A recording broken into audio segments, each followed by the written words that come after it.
Welcome to brand Hyderabad. ఐటీలోనే కాదు pharma రంగంలోనూ హైదరాబాద్ ఓ వెలుగు వెలుగుతోంది. ప్రాణాంతక వ్యాధులకు వ్యాక్సిన్ల తయారీ, ప్రాణావసర ఔషధాల్ని తక్కువ ధరకు అందించడంలో మన ఫార్మా ఇండస్ట్రీనే ముందుంది. పవర్ కట్తో కొన్నేళ్లు కునారిల్లినా, నిబంధనలు ఆంక్షలతో కొన్నాళ్లు ఇబ్బంది పడ్డా పట్టుదలతో ప్రపంచ మార్కెట్తో పోటీ పడుతోంది హైదరాబాద్ ఫార్మా. 60లో ప్రభుత్వ రంగ సంస్థ ఐడిపిఎల్తో మొదలైన ఔషధ రంగ ప్రస్థానం అంతర్జాతీయంగా పోటీ పడుతున్న దేశీయ కంపెనీలతో ఉజ్వలంగా సాగుతోంది.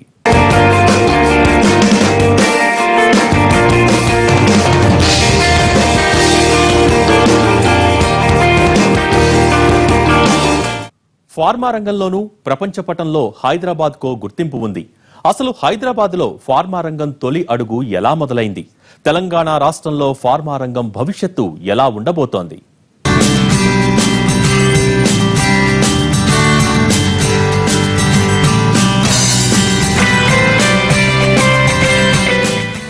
ఎన్నో ప్రత్యేకతలు, అనుకూల పరిస్థితులు ఉండబట్టే విశ్వవ్యాప్తంగా ఈరోజు హైదరాబాద్కు ఇంతటి గుర్తింపు. వాతావరణ పరిస్థితులు, కనెక్టివిటీ, అన్ని ప్రాంతాల వారు ఇమిడిపోగలిగే జీవన సంస్కృతి వల్లే దక్షిణాది రాష్ట్రాల్లో హైదరాబాద్ నగరానికి ఇంత ప్రాధాన్యం. 50వ దశకం నుంచి హైదరాబాద్ కేంద్రంగా అనేక ప్రభుత్వ రంగ సంస్థల్ని ఏర్పాటు చేస్తూ వచ్చింది కేంద్ర ప్రభుత్వం. ఈ నేపథ్యంలో ప్రభుత్వ రంగ సంస్థ అయిన ఐడిపిఎల్ ఏర్పాటుతో హైదరాబాద్ లో ఫార్మా రంగం ప్రస్థానానికి నాంది పలికింది.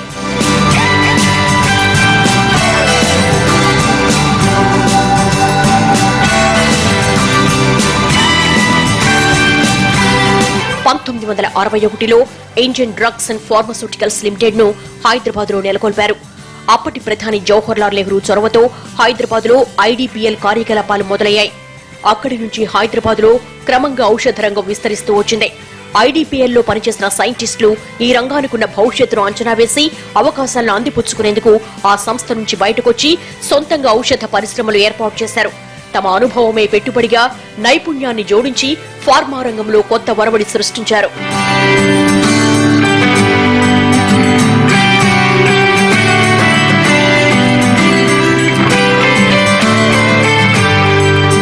ముందుగా యానిలైట్స్, ఆ తర్వాత స్టాండర్డ్ ఆర్గానిక్ లిమిటెడ్ సంస్థలు స్టార్ట్ అయ్యాయి.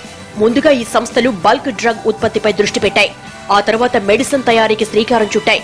ఈ సంస్థలు భాగస్వామిగా ఉన్న డాక్టర్ అంజిరెడ్డి ఆ తర్వాత బయటకొచ్చి రెడ్డి ల్యాబ్స్ ప్రారంభించడంతో హైదరాబాద్ లో ఫార్మా ఇండస్ట్రీ వేగం పుంజుకుంది.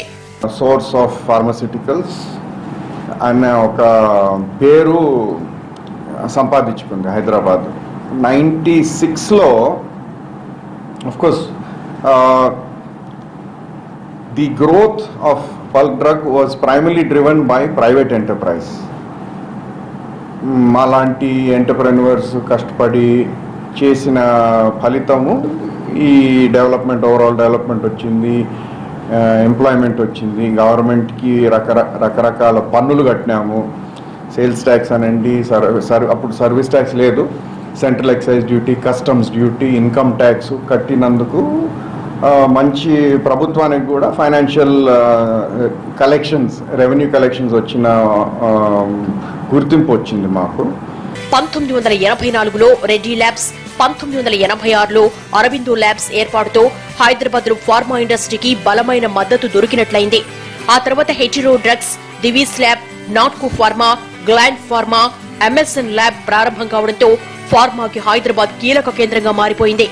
తొలుత రెడ్డి ల్యాబ్స్ లో పనిచేసిన సైంటిస్టులు, నిపుణులు బయటకొచ్చి సొంతంగా కంపెనీలు ఏర్పాటు చేశారు.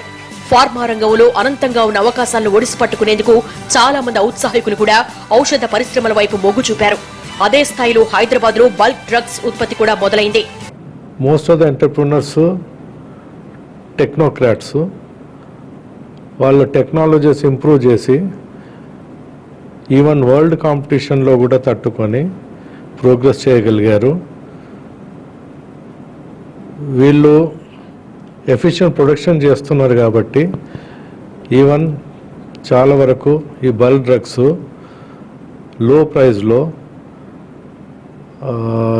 జనాలకు అందుబాటులోకి తీసుకురాగలిగారు. హైదరాబాద్ లో బల్క్ డ్రగ్స్ ఉత్పత్తి పెరగడంతో పాటు ఫార్మా రంగం వేగంగా అభివృద్ధి చెందుతూ వస్తోంది.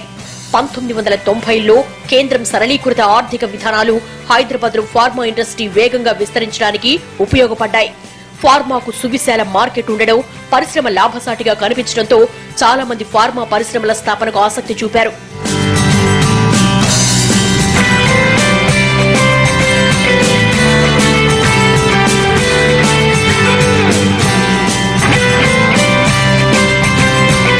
కొత్త ఆవిష్కరణలు, అరుదైన మందుల తయారీతో హైదరాబాద్ ఫార్మా క్యాపిటల్ ఆఫ్ ఇండియాగా మారింది.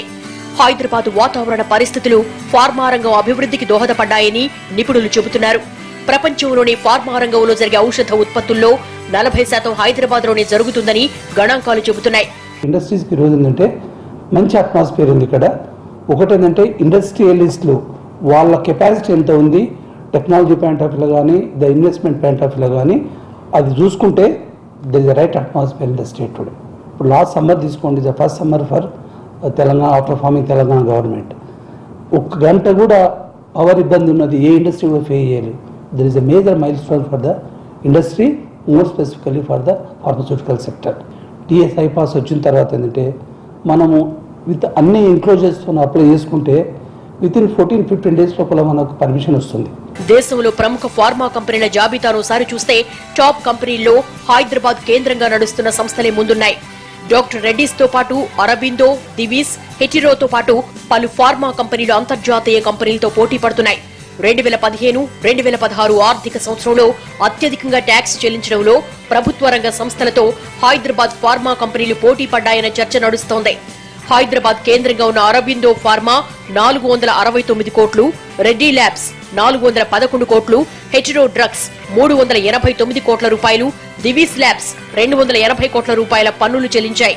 హైదరాబాద్ లో ఫార్మా రంగ ఉత్పత్తులు ఏ స్థాయిలో ఉన్నాయో చెప్పేందుకు ఈ గణాంకాలే నిదర్శనం. హైదరాబాద్ ఫార్మా కంపెనీలు బల్క్ డ్రగ్ ఉత్పత్తిలో మొదటి స్థానంలో, మందుల తయారీలో 3వ స్థానంలో ఉన్నాయి. 90వ దశకంలో సరళీకృత ఆర్థిక విధానాలు హైదరాబాద్లో ఫార్మా రంగం విస్తరణకు వెన్నుదన్నుగా నిలిచాయి. అప్పటికే ఫార్మా కంపెనీలు ఏర్పాటై నిలదొక్కుకోవడంతో పాటు గ్లోబల్ మార్కెట్లో గట్టి పోటీనిచ్చాయి.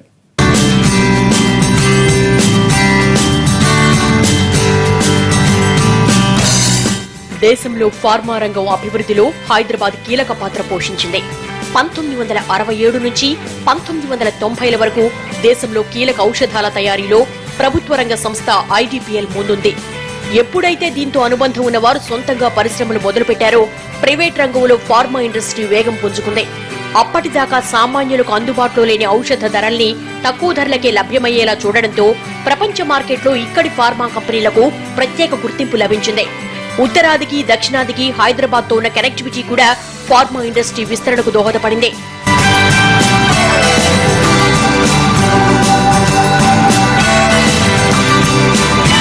ఇదివరకు ఫార్మా ఇండస్ట్రీలో నెంబర్ 1 గా ఉండేది హైదరాబాద్. కానీ పెరిగిన పోటీకి తోడు మార్కెట్ ను విదేశీ ఔషధాలు ముంచెత్తుతూ ఉండడంతో ప్రస్తుతం దేశంలో 3వ స్థానంలో ఉంది. మొదటి స్థానంలో ఉన్న గుజరాత్ రాష్ట్రంలో 1000కి పైగా మందుల తయారీ యూనిట్లతో పాటు 400కు పైగా డ్రగ్ తయారీ యూనిట్లు ఉన్నాయి. మన దేశం నుంచి జరిగే ఔషధ ఎగుమతుల్లో గుజరాత్ రాష్ట్రంలో తయారయ్యే డ్రగ్స్ దే టాప్ ప్లేస్ అని గణాంకాలు చెబుతున్నాయి. రిలయబుల్ సోర్స్ ఆఫ్ ఫార్మస్యూటికల్స్ అనే ఒక పేరు సంపాదించుకుంది హైదరాబాద్. 96లో of course the growth of bulk drug was primarily driven by private enterprise. మాలాంటి ఎంటర్ప్రెన్యూర్స్ కష్టపడి చేసిన ఫలితము ఈ డెవలప్మెంట్, ఓవరాల్ డెవలప్మెంట్ వచ్చింది, ఎంప్లాయ్మెంట్ వచ్చింది, గవర్నమెంట్కి రకరకాల పన్నులు కట్టినాము. దేశంలో పోటీ పరిస్థితుల నేపథ్యంలో ఫార్మా రంగం ఎలా నిలదొక్కుందో, ప్రపంచ మార్కెట్లో తన స్థానాన్ని ఏ విధంగా నిలబెట్టుకుంటుందో తెలుసుకోవాలంటే పరిణామ క్రమాన్ని విశ్లేషించుకోవాల్సి ఉంటుంది. ఇండియాలో 1970ల కంటే ముందు ఫార్మా కంపెనీలు చాలా తక్కువగా ఉండేవి. మందుల ధరలు ఎక్కువగా ఉండేవి. ఈ దశలో దేశీయ ఫార్మా కంపెనీలు పరిమితంగానే ఉండేవి. 1970ల నుంచి 1990ల మధ్య కాలంలో ఫార్మా రంగంలో పలు మార్పులు చోటు చేసుకున్నాయి. కేంద్ర ప్రభుత్వం 1970లో కొత్తగా పేటెంట్ చట్టాన్ని తీసుకొచ్చింది. పరిశోధనలపై ఎక్కువ ఖర్చు చేయలేని కంపెనీలకు మెడిసిన్స్ తయారీలో రివర్స్ ఇంజనీరింగ్ అవకాశం వచ్చింది. దేశీయ ఫార్మా రంగం తొలిసారి ఎగుమతుల దిశగా అడుగు ముందుకేసింది. మరోవైపు భారత్ లో తక్కువ ధరలకు ఔషధాల అమ్మకాలు మొదలయ్యాయి. ఎక్స్పోర్ట్స్ తగ్గకుండా పెరగాలి అని పెట్టుకున్నాము. ఈ సంవత్సరం 10% ఎక్స్పోర్ట్స్ పెరిగింది. వేరే చోట, వేరే దేశాల్లో ఎక్కడ లేదు. కంట్రీలో కూడా జనరల్గా ఎక్స్పోర్ట్స్ అన్ని డౌన్లో ఉన్నాయి. అన్ని కమోడిటీస్లో ఎక్స్పోర్ట్స్ డీగ్రోత్ చూపిస్తుంది. కానీ మా సంతోషమైన విషయము, మనం అందరం సంతోషపడాల్సిందే, ఫార్మాలో మాత్రం మనం ముందంజలో ఉన్నాము. 10% గ్రోత్ తీసుకున్నాము. గ్లోబల్గా కూడా 3వ పొజిషన్లో వాల్యూమ్స్లో మనం చేసి చూపిస్తున్నాము. జనరిక్ ఇండస్ట్రీలో మా మంచి పేరుతో మంచి రికగ్నిషన్లో ఉన్నాము. 1990ల తర్వాత ప్రపంచీకరణ పరిణామాల నేపథ్యంలో కేంద్ర ప్రభుత్వం FDAలకు అనుమతించడంతో దేశీయ ఫార్మా కంపెనీలు భారీగా విస్తరించాయి. జనరిక్ మెడిసిన్ తయారీలో ఇండియా వేగంగా దూసుకుపోయింది. 2002లో ఫార్మా రంగంలో 100% FDAలకు అనుమతి ఇవ్వడంతో దేశీయ ఫార్మా కంపెనీలు గ్లోబల్ మార్కెట్లో మరింత చోటు దొరికింది. ఈ వరుస పరిణామాల క్రమంలోనే హైదరాబాద్ ఫార్మా ఇండస్ట్రీ ఫోకస్ లోకి వచ్చింది. సంస్థల్లో పనిచేసిన అనుభవంతో సొంతంగా కంపెనీలు ఏర్పాటు చేసుకున్న వారు కూడా ఇండస్ట్రీలో సక్సెస్ అయ్యారు. హైదరాబాద్ కేంద్రంగా ప్రస్థానాన్ని ప్రారంభించిన రెడ్డి ల్యాబ్స్ అంచెలంచెలుగా ఎదుగుతూ 26 దేశాల్లో కార్యకలాపాలు నిర్వహిస్తోంది. అంటే there is a 250-300 companies in Hyderabad ఉన్నాయి. దాంతోపాటు ఏంటంటే జస్ట్ ఇండస్ట్రీ స్టార్ట్ చేయడమే కాదు, సక్సెస్ఫుల్ కంపెనీస్ చాలా హైదరాబాద్లో. టుడే టేక్ ఎగ్జాంపుల్, రెడ్డీస్ తీసుకోండి, అరబిందో తీసుకోండి, మైలాన్ తీసుకోండి, ఇవన్నీ ఉన్నాయి లేదా. Companies has grown global level. Today is the top companies today. దాని నుంచి గ్రో అవుతా ఉంది. ఇన్స్పిరేషన్తోన అందరూ కూడా మంచిగా అవుతున్నారు. 1990-1995 మధ్యకాలంలో హైదరాబాద్ లో అనేక ఫార్మా కంపెనీలు మొదలయ్యాయి. ఆ తర్వాత 1997-2000 మధ్యకాలంలో చైనా నుంచి బల్క్ డ్రగ్ దిగుమతులు పెరిగిపోయాయి. దీంతో హైదరాబాద్ బల్క్ డ్రగ్ కంపెనీలు చైనా పోటీని తట్టుకుని నిలబడలేక తడబడ్డాయని విశ్లేషకులు చెబుతున్నారు. కొన్ని బల్క్ డ్రగ్ కంపెనీలు నష్టాల బాట పట్టాయి. ఆ సమయంలోనే పోటీని తట్టుకోలేక కొన్ని బల్క్ డ్రగ్ కంపెనీలు పెద్ద కంపెనీల్లో విలీనం కావాల్సి వచ్చిందని పరిశ్రమ వర్గాలు చెబుతున్నాయి. 1990ల తర్వాత ఫార్మా రంగం అభివృద్ధికి ఇంకా అవకాశాలున్నాయని భావించిన అప్పటి సర్కార్ జినోమ్ వ్యాలీని ఏర్పాటు చేసింది. ఫార్మా రంగంలో పరిశోధనలకు ఇదెంతగానో తోడ్పడింది. హైదరాబాద్ ఫార్మా కంపెనీలు జనరిక్ మెడిసిన్ల తయారీలో ముందుంటున్నాయి. తమవైన ఉత్పత్తులతో ఇంత పోటీలోనూ మార్కెట్లో నిలబడుతున్నాయి. దేశంలో బల్క్ డ్రగ్ రాజధానిగా ఉన్న హైదరాబాద్ ఆ తర్వాత ఫార్మా, బయోటిక్ రంగంలో వేగంగా దూసుకుపోతోంది. జనరిక్ మెడిసిన్లతో పాటు వ్యాక్సిన్ల తయారీలోనూ లీడర్గా ఎదుగుతోంది.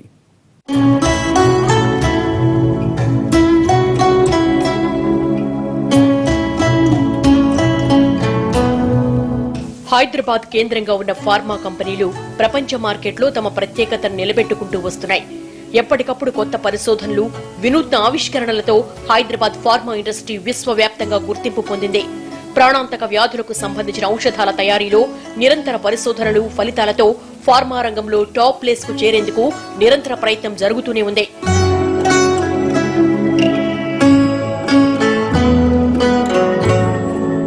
'80వ దశకం వరకు బల్క్ డ్రగ్ క్యాపిటల్ ఆఫ్ ఇండియాగా ఉన్న హైదరాబాద్ ఆ తర్వాత ఫార్మా కంపెనీల ఏర్పాటుతో పాటు బయోటెక్ రంగంలోనూ తన బ్రాండ్ నిలబెట్టుకుంటోంది.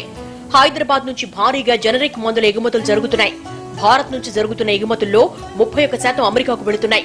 ఆఫ్రికాకు 20%, యూరప్ కు 15% ఎగుమతులు జరుగుతున్నాయి. భారత్ నుంచి జరుగుతున్న ఔషధ ఎగుమతుల్లో సింహభాగం హైదరాబాద్ ఫార్మా ఇండస్ట్రీ ఉత్పత్తులే ఉంటున్నాయి.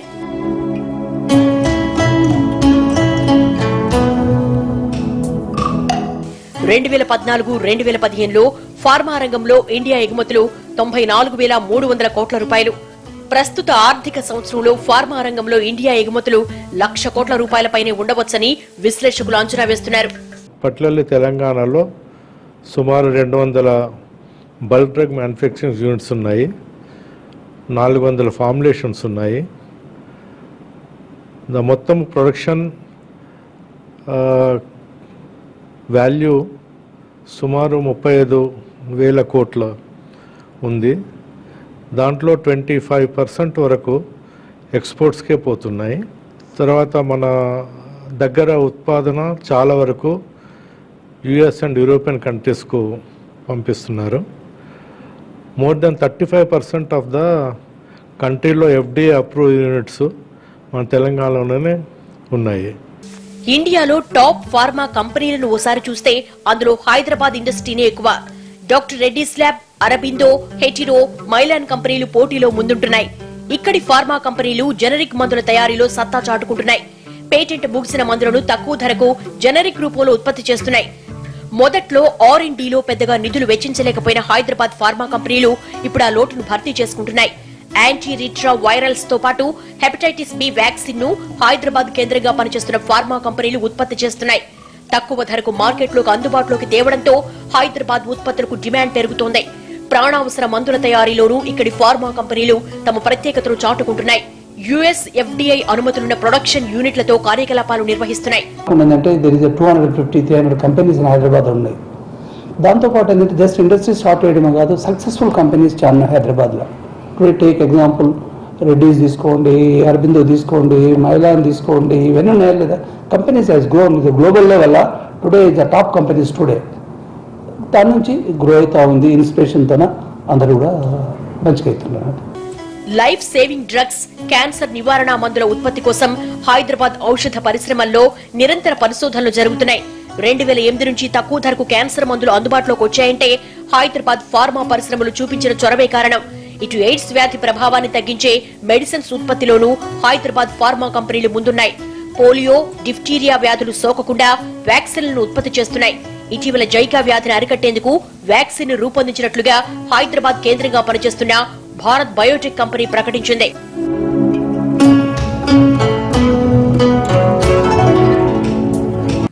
హైదరాబాద్ కేంద్రంగా ఫార్మా రంగం అభివృద్ధికి ఎన్నో అవకాశాలున్నాయి. అవాంతరాల్ని అధిగమించి సవాళ్లను స్వీకరించి ఫార్మా రంగం దూసుకెళ్తుందా? దేశంలోనే నెంబర్ 1 స్థాయికి ఎదిగేందుకు హైదరాబాద్ ఫార్మా ఇండస్ట్రీ సిద్ధంగా ఉందా?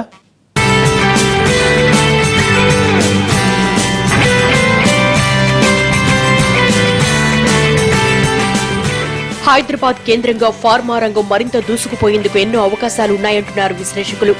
ఇప్పటికీ అంతర్జాతీయ మార్కెట్లో ముందంజలో ఉన్న ఫార్మా కంపెనీలు కొత్త ప్రయోగాలతో ఉత్పత్తి సామర్థ్యాన్ని పెంచుకోవచ్చంటున్నారు. R&D, ఇన్నోవేషన్ లో హైదరాబాద్ ఫార్మా కంపెనీలు రానున్న కాలంలో మరిన్ని నిధులు ఖర్చు పెట్టేందుకు అవకాశాలున్నాయి.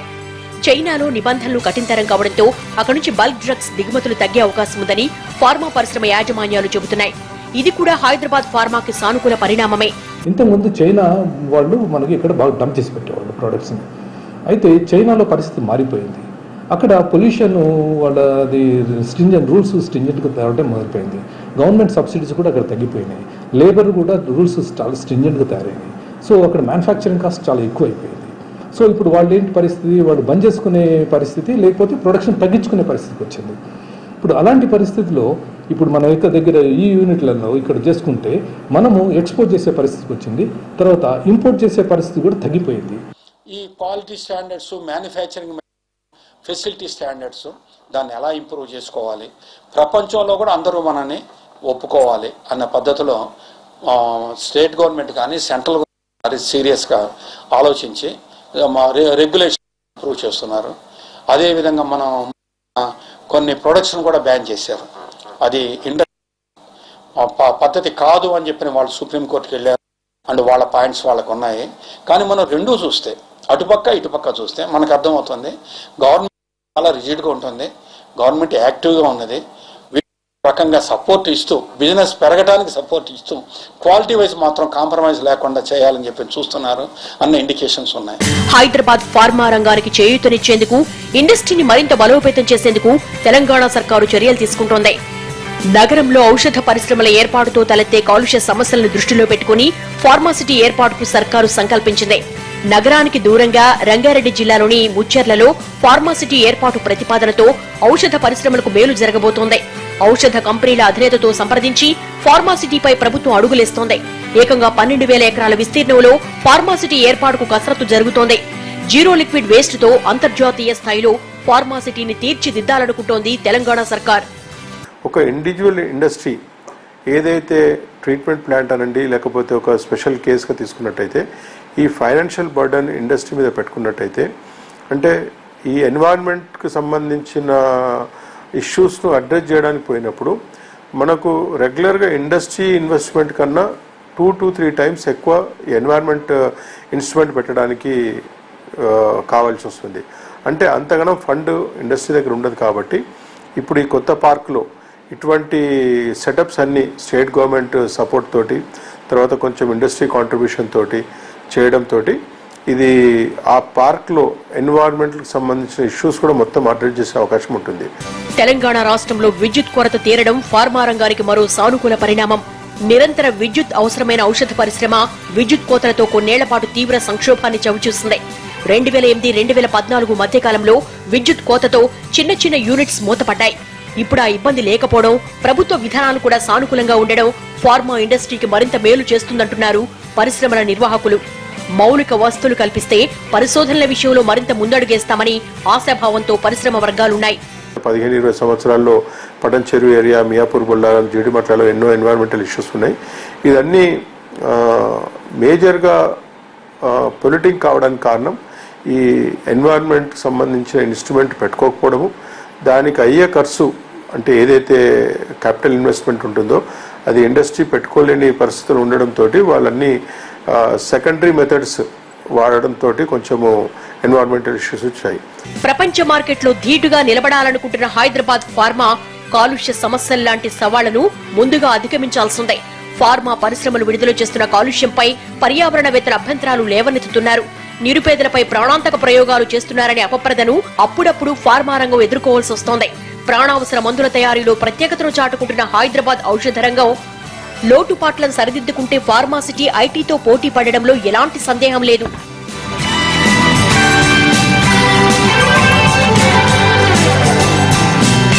ఫార్మా రంగ ప్రగతిపై ఇది ఈరోజు బ్రాండ్ హైదరాబాద్. భాగ్యనగర హెల్త్ టూరిజంపై రేపటి ఎపిసోడ్లో మళ్లీ కలుసుకుందాం. నమస్తే.